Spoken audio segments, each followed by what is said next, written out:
Hi everyone and welcome back to Correct My Swing Chats with Andy and Josh.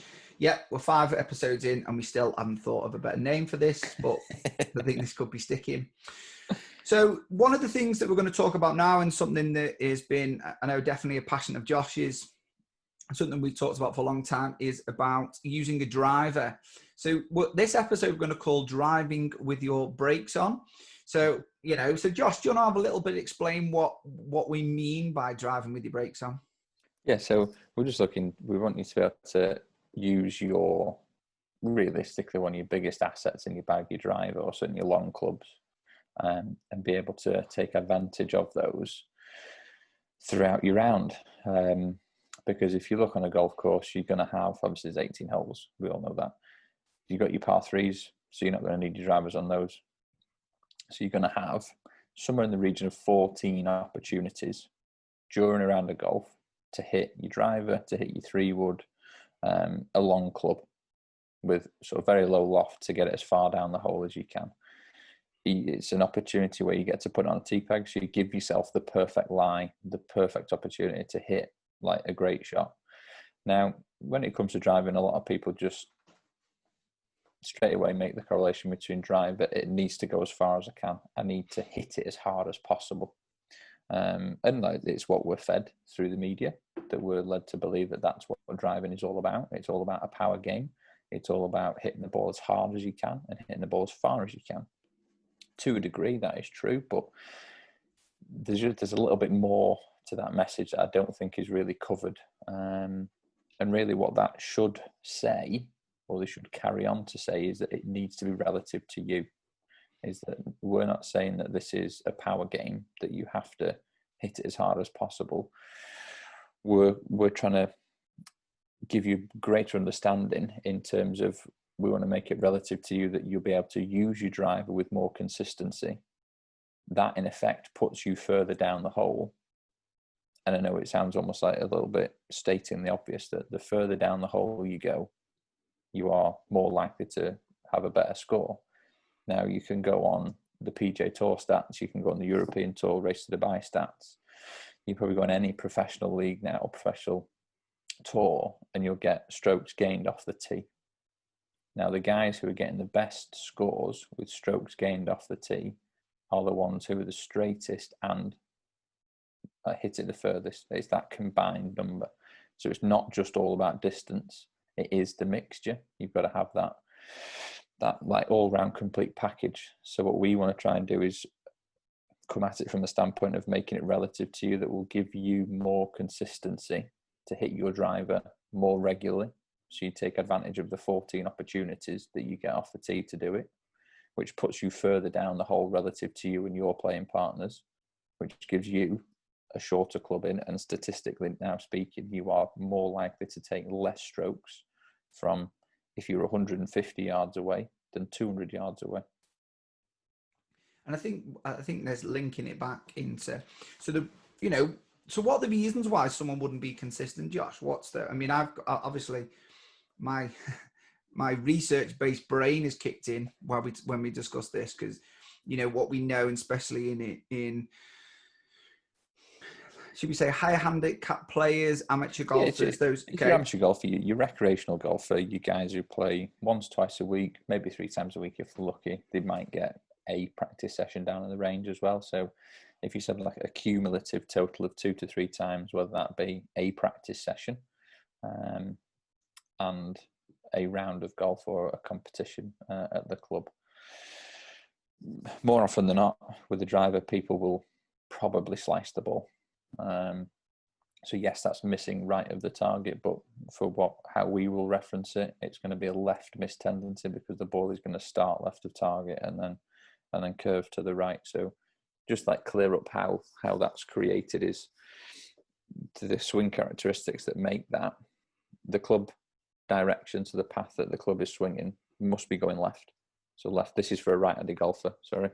So it must be going left of target. And then it's the relationship between your club path and your club face. So it needs to be left of the target line, but right of your swing path line. So almost like that little gap in between your path and your target line, if your club face is pointing anywhere in that, it's going to start left and curve and finish right. The longer the club, the more the more accentuated the errors will be. And as soon as you add speed into that as well, it makes it even more accentuated. So a lot of people tend to lose the driver to the right with a slice. So it starts left and then it's like a big banana cut out to the right into the trees. So that then has a really big impact in terms of people's strategies, because they'll want to hit the driver, but they won't be able to because they've no confidence in it. And straight away, it's like, oh, well, I've got to be defensive, or they'll blame the equipment and go and fork out 400, 500, 600 quid on a new driver. Okay, so can we make a suggestion then? If you're in the well, I'm going to jump in here and just say, well, look, if you're in the camp of I think it's my driver's fault, then I'm going to suggest the first thing before you spend 500, 600 quid, little plug here. We have an 80 quid product that can probably solve that for you. So before you go spending 500, 600 quid on unless you want, obviously, you want a 506 club, but it's probably going to get you in the bad books at some point, or it's a lot of money to be, especially then if you go and buy a new set of Titleist Pro Vs to smash down the course, then there's another, 40, 50 quid that you could lose over a day. So one of the things I want to, I'm going to go put my research head on, and one of the things that we've actually found, if you look at golfers statistically, is the fact of, especially they're more likely to want to smash the ball rather than because it, I think it's fair to say that, and I'm going to put me in this group, are us higher handicapper golfers. One of the things that we do, there's an argument to say that one of the things is over our, people like yourself who are more skilled, is that we try and make up for, and definitely this is what the researcher said anyway, that we try and make up for our lack of skill with more power. So we try and more smash the ball to try and give us the distance, whereas a professional, someone who's higher skilled, actually, because of their technique is more, their swing is more effective and more efficient, they're actually going to get greater distance with almost less effort due to the amount of efficiency of the swing. And I think that's one of the issues that, and that's kind of what we're going to link to talk about, isn't it? Because one of the things that we're very passionate about, one of the things that we believe is, if you actually spend some time concentrating on the efficiency of how your body moves, you hit the ball better. If you hit the ball better, the force that you then can create, that gives you the distance, doesn't it? And it also gives you the accuracy. Yeah, that's it. Like the force you're already creating. It's like, well, kind of what we name the episode is that you take the brakes off and you use the brakes as and when you need to, not driving with them on all the time, which we'll go into a bit more detail in a bit.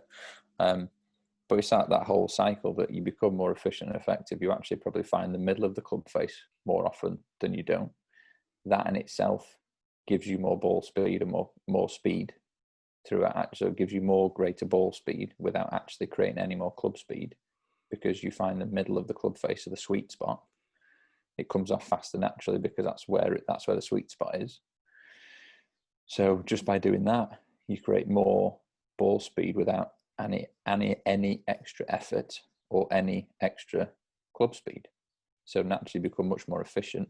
And then if you compare that with better body movement, body awareness, body control, that makes you more efficient, more effective, better control of the club face in terms of your ability to present it back to the ball at impact consistently, pointing where you want it to point. It's going to go straighter, it's going to go further with less effort and more speed. And that seems like a no-brainer. And I think, I think so. I think what adding what you were saying before about enjoyment of the game and confidence of the game as well.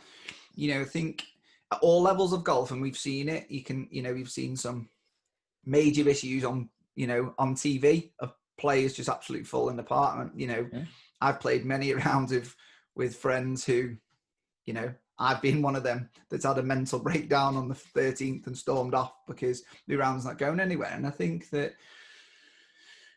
one of the big things is, what people, we were talking with the pro the other day, and they were talking about what is the the importance of the mind. And I think one of the big things is, you know, golf is a very, very much of a mental game.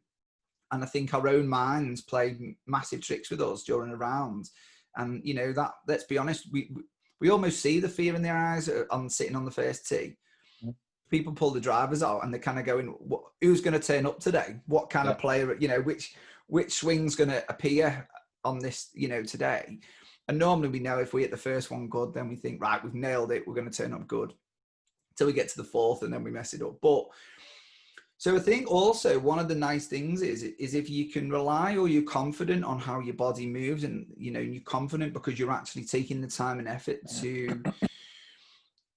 to work on these efficiencies that are there. And, you know, we're not, you know, we were talking off camera, Josh, weren't we? That one of the things is that, you know, if you actually look into the effort and the time it does to take things, you know, even on our, again, another little plug, our program that we do, the minimum we're asking people to do is 20 to 30 minutes 3 times a day.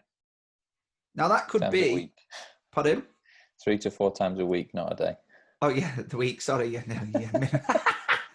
Yeah, sorry. Let's confirm that. Just to clarify that. Well done, Josh. Okay, I'm just making sure everyone gets it in. So 2 to 3 times a week, you know, of 20 to 30 minutes worth of some very simple corrective exercises.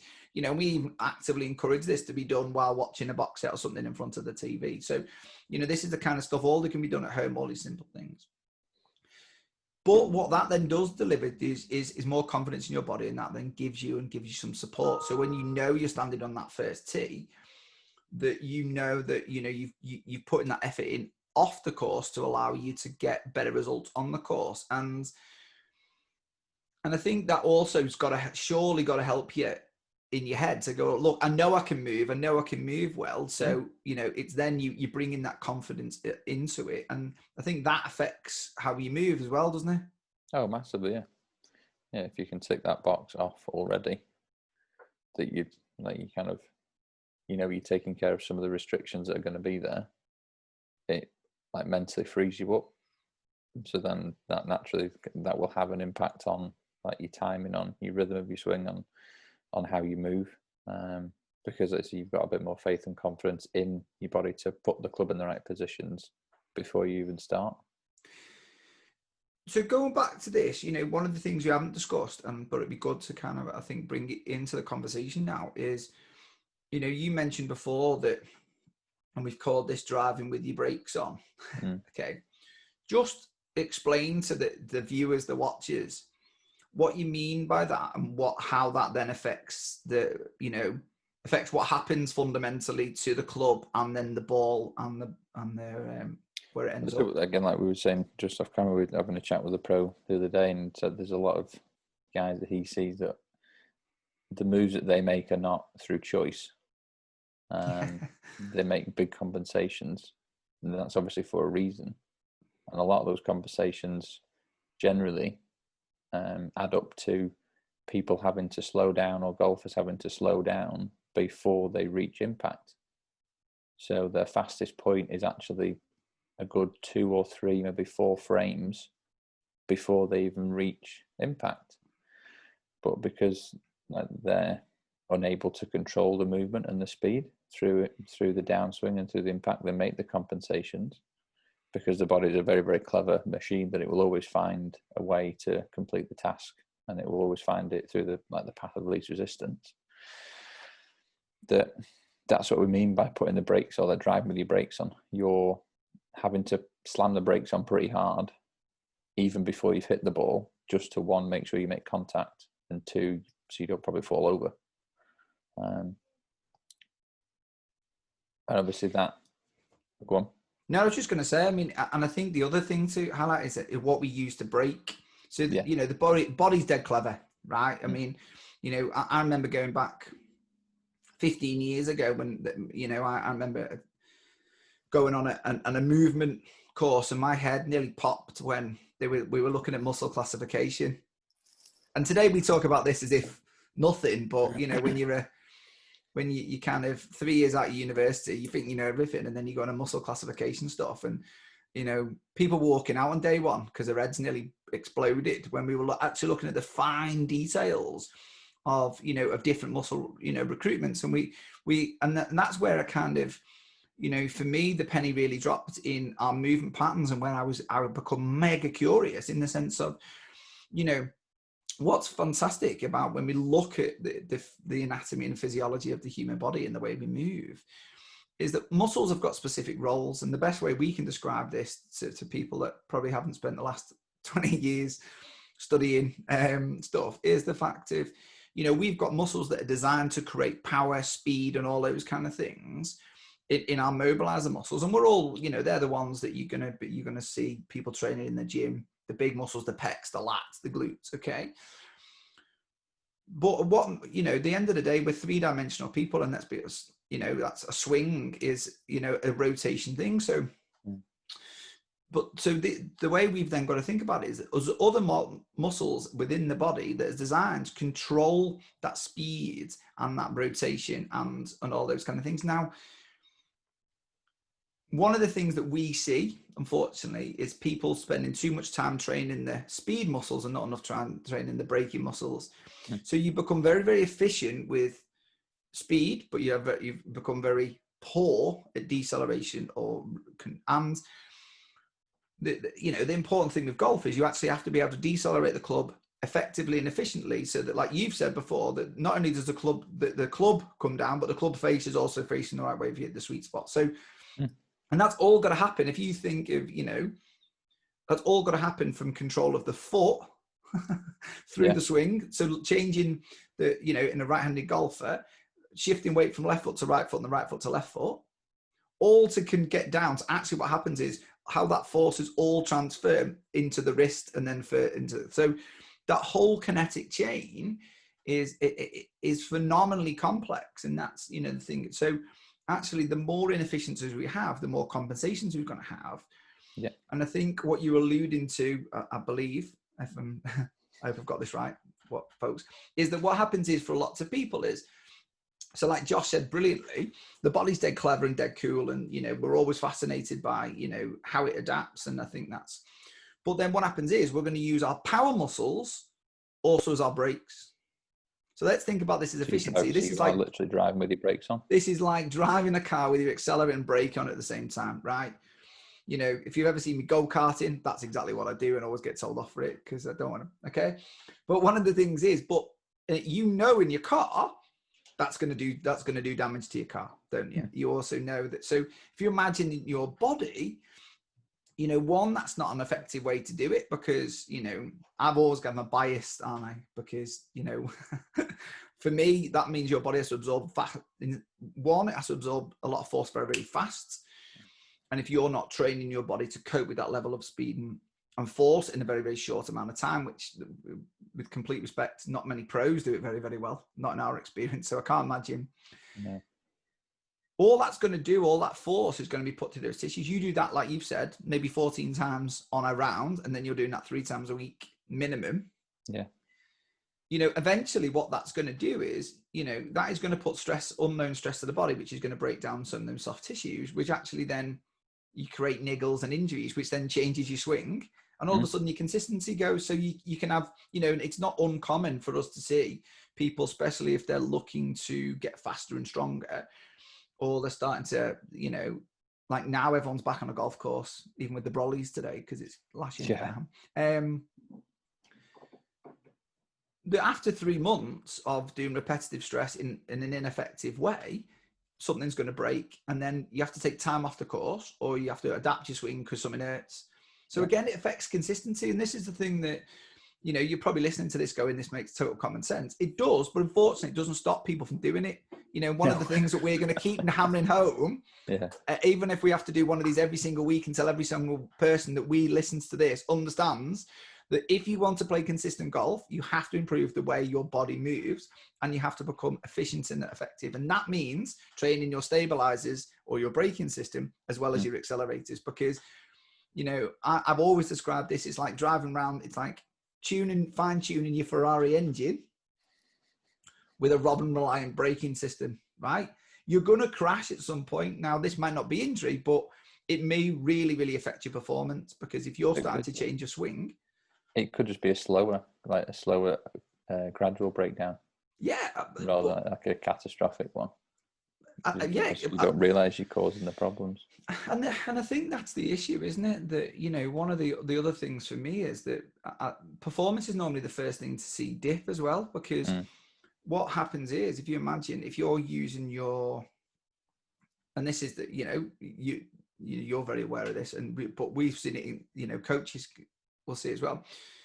If you're using that system, so you're going to get faster and you're decelerating there, what you're actually doing is the muscle will learn to adapt and adopt that pathway and that methodology. Yeah. It will shorten the muscle.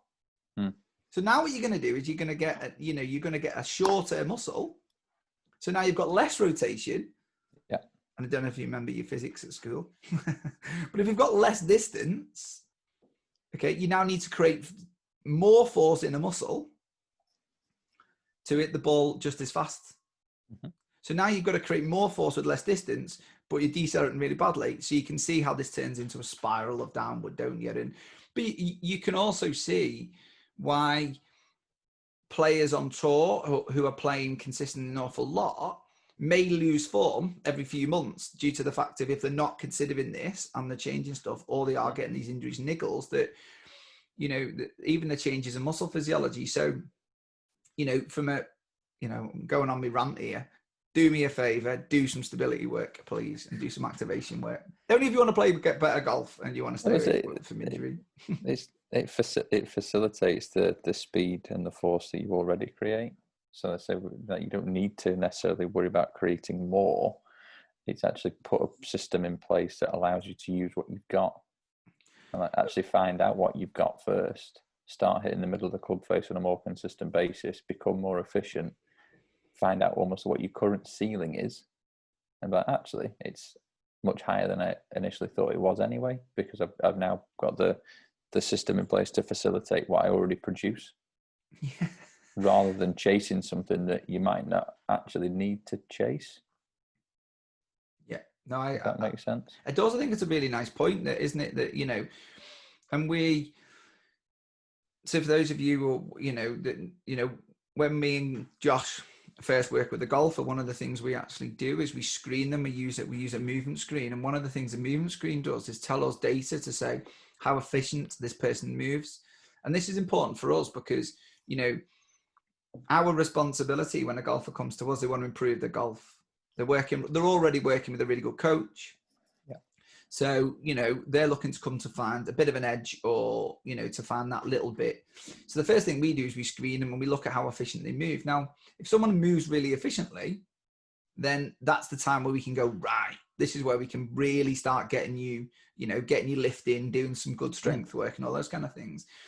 But if someone comes in and doesn't move too well, we ain't going to be loading this fella up and asking him to be throwing some, you know, heavy medicine balls against the wall, or sticking his body weight in a deadlift and going, can you do this single legged?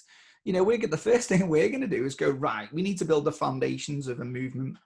You know, you can always relate it to something, couldn't you? You wouldn't just go buy a dream, you know, trying to build a dream house on a beach, would you? You'd want to build some decent foundations in first, because you don't want to go things down. And I think, you know, people are too keen to kind of, I think the speed and power thing is, I think it's relevant in the sense of, you know, there's definitely data, and, you know, there's some big pros that have kind of proved that, you know, performance wise, if they can smash the ball further, they're going to, and you quote quite a lot of the times that actually statistically, the likelihood is you're going to lower your scores, isn't it?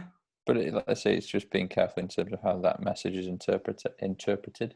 Yeah. That it needs to be one relevant to the golfer, that you need to be able to use the drive with confidence, and that will allow you to be further down the hole, not trying to jump out of your skin, trying to hit it as far as you can, like compromising what you do, without, like you're saying, having the foundation in place, or just chasing the power, just chasing the strength, just chasing the speed, without having the system in place to facilitate that. And no, but let's be totally honest, it's not sexy doing the stability work, is it? You know, to give yourself 10, 15 minutes, 20 minutes, even properly warming up before rounds, doing some stability work and stuff. You know, it's what, you know, people want to just get the cool stuff in, you know, and one of the things that we're going to be advocates, and that's why we're doing all this and we keep coming in, is actually that is the cool stuff, because it's the stuff behind the scenes that you probably don't see players doing, that are actually what's going to make the difference, because they can hit the ball that hard because they're moving effectively and they're moving efficiently. And if you don't move efficient and effectively, you compensate through your swing. And if you compensate through your swing, the ball doesn't end up where you want it to be. And if your ball doesn't end up where you want it to be, you're doing, well, you'll get your steps in because you're doing a lot of zigzags, aren't you? And then, so there's a positive to this, but also, you're not going to be lowering your scores. And, I know no one, as much as I like knowing that people move better, no one's bothered about moving better, and everyone wants to play better golf. Yeah. Now, what we're advocates of saying is actually the 2 and 2 come hand in hand. You want to be able to increase your confidence. You want to stop that slice off the tee. Then a lot of that will also come down to, one, good coaching, which we're totally advocates of, and we would advise that is primary number. But number 2 is actually understand that your own body. And I think, Josh, it's a lovely point that, and it's something that, first of all, you've got to understand yourself, haven't you? You've got to think of your own limitations, and you've got to think, right, what do I need to improve? And if you're not sure of that, that's where you go and ask for help, isn't it? Mm-hmm. Yeah. That's why now there's so many people out there that can offer support, obviously close to as good as us, but but one of the things is, there's some brilliant people out there, isn't there, talking some really good sense. And I think, I think that's the key factor, that if you can improve, your stability, and, one of the examples we can give, one of the things that we did during our study, which we giggled at, because as we were starting watching people, we were screening more and more people, and me and Josh have been screening people for a long time. We can almost predict that somebody who has a problem with their backswing, we can see this because we ask them to do, and maybe we can, in future videos, we'll actually show you this test. But basically, we ask someone to, with the feet on parallel, almost get into a long iron stance, predominantly, put the hands across onto their shoulders, and we ask them to keep the hips still and just turn the shoulders, right? But we can use like a club or anything to make sure it's straight. What we find is that those people who are in that power group drag themselves around with the lats, and they pull themselves into this really kind of rotated, side bended position. It changes the level of the shoulders, whereas like in the backswing, you want to feel like you're almost turning in a circle. Yeah. So like perpendicular to the spine, and like you may almost maintain that forward lean, that side bend position. You want to maintain what you start with at address through into your backswing. Whereas like what you're saying there is that people drag themselves round, so it will flatten the shoulder turn, so it makes it more of a level shoulder turn rather than a tilted, like down towards the ball shoulder turn.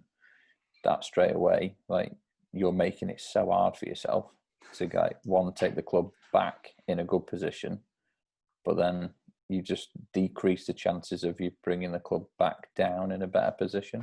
Well, and I think that's the key thing, isn't it? If you start in the wrong position, and that's that, then your body, there's an argument to say how much for you to be able to impact that ball well, how much compensations from here to here do you have to make?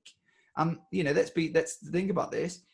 If you're doing that with loads and loads of force, then you're going to have to be almost having your accelerators and brakes up all the way through that to make sure by the time you hit that ball, that it's even close to being where you want it to be, that club face. Mm-hmm. So I think it's really important,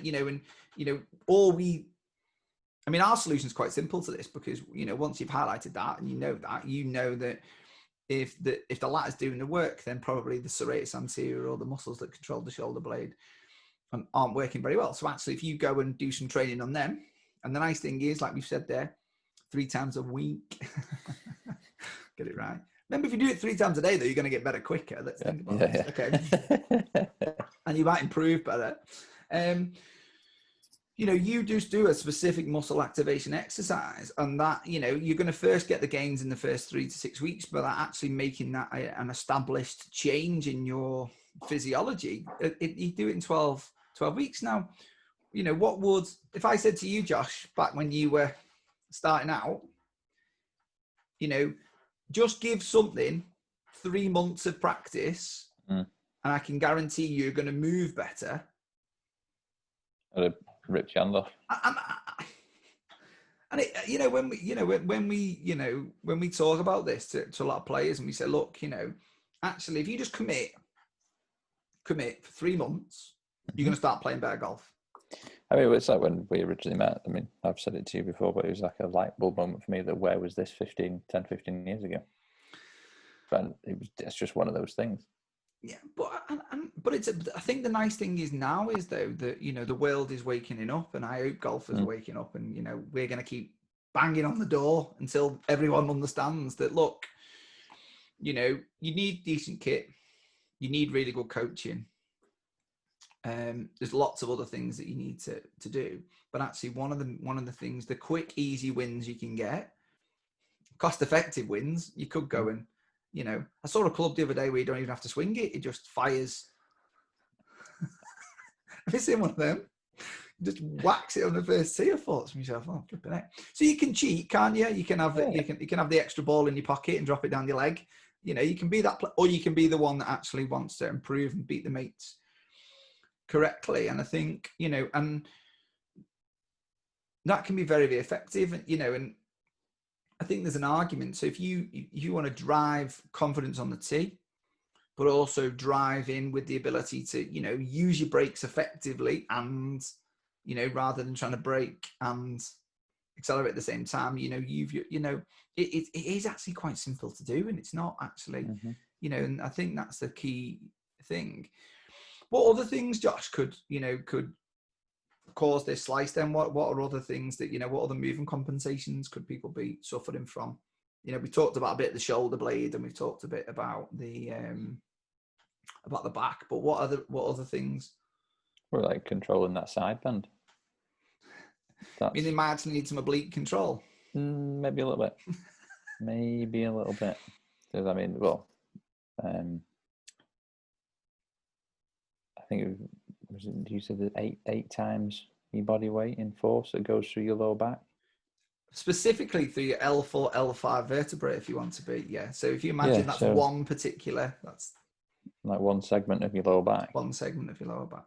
That you're getting 8 times your body weight, and you're 70 kilos times that by 8. That's a lot of force going. I'd like to be 70 kilos, mate. So you've got unbelievable amounts of force going through that with uncontrolled movement, and you're making that twisting, that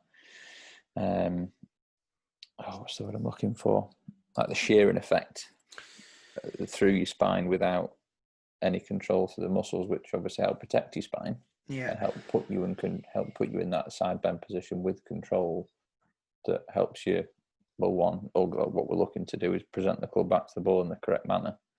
That if you can control that side bend position, you're more likely to be able to present the club back at the ball with the correct path and face.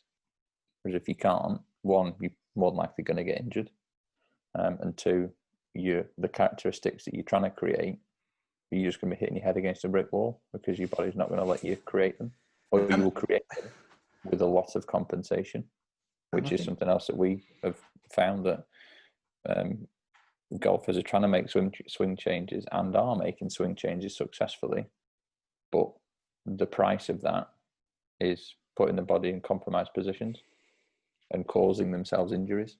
Yeah, and it's not through no fault of their own or no fault of the coach. The coach is coaching the golfer that they see in front of them, and they are giving them good information in terms of where the club should be and what positions the body needs to then be in to create that. But it's like under the bonnet, they can't see that the golfer can't control that movement.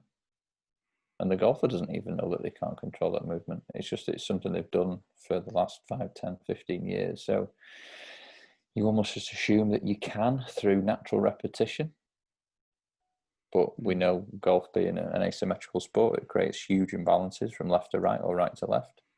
That's not necessarily always the case. And I think that's the other thing, isn't it? That, the sport itself is its own, the movement in the sport, because we've got to decelerate really, really fast. you actually do change over time. You actually, your left to right side, actually one side does get longer and one side gets short, depending on the muscle, because the body adapts to what we do. And that does that if we're sat at a desk all day. It does that if we're stood all day, if we're working,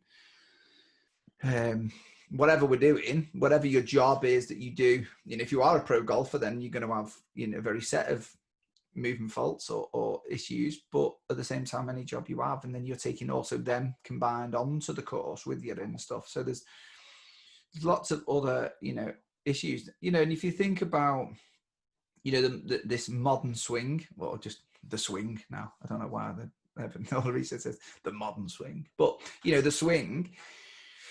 And again, thinking about the cool stuff about the body is, if you remember that, we actually store energy in our backswing. Yeah, you're creating, aren't you? And then, so because that's the way it works. That's the great thing, is we can store this potential energy, and then the minute we start the downswing, obviously all that energy turns kinetic, hits the ball. But then we almost, it's the ability then to reabsorb it, and I think that's where, especially in that side bend position, we see some, because you go into a big side bend, and you go into lumbar extension. So you go into that. Now, if you don't have the oblique control, then you're just going to slam into that.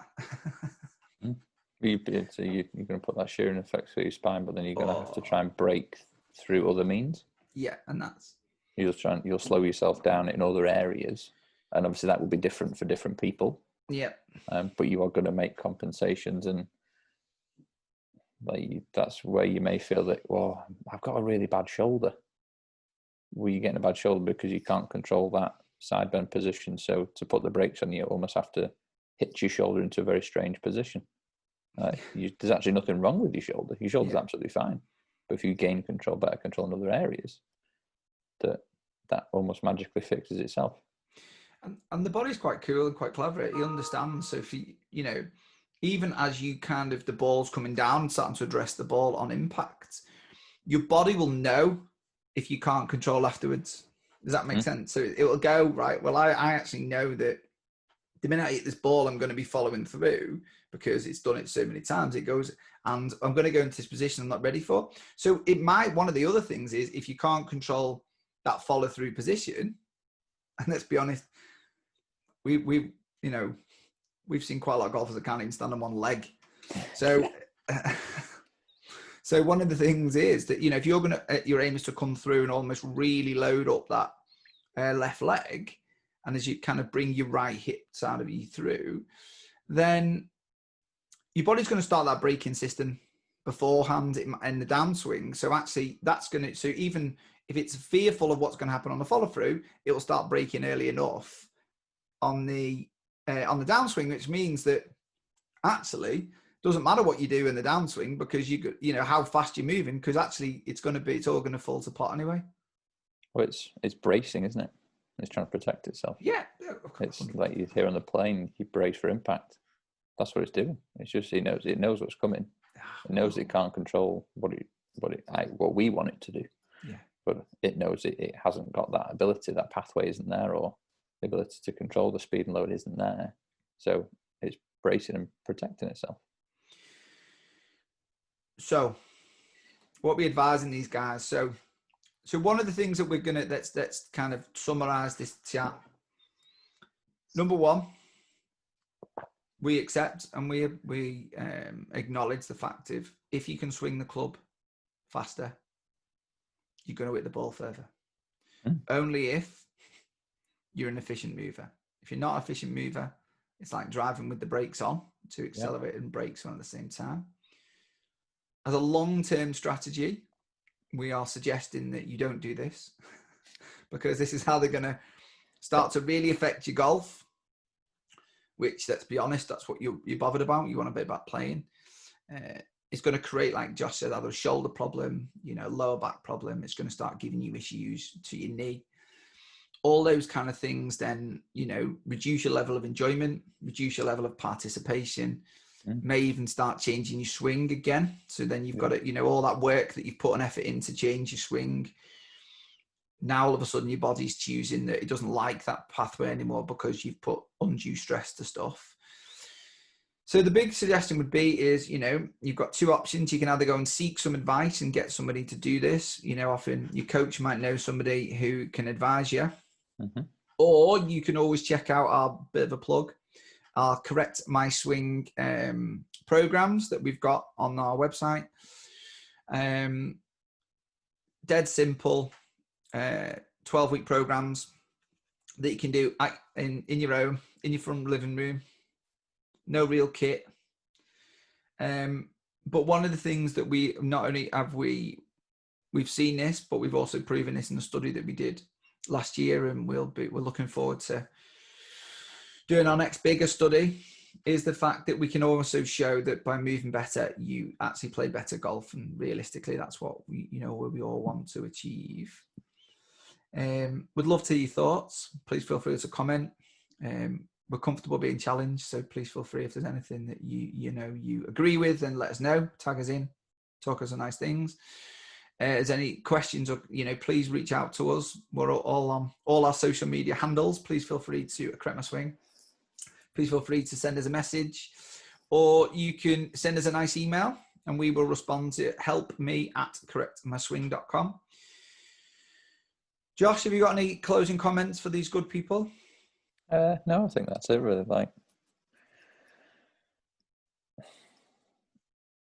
Just understand what you need to do. Understand that your body needs to complement your movement, and that you don't have to do all the big, heavy, strenuous stuff to try and get faster. It's not all about getting faster. Become more effective, become more efficient.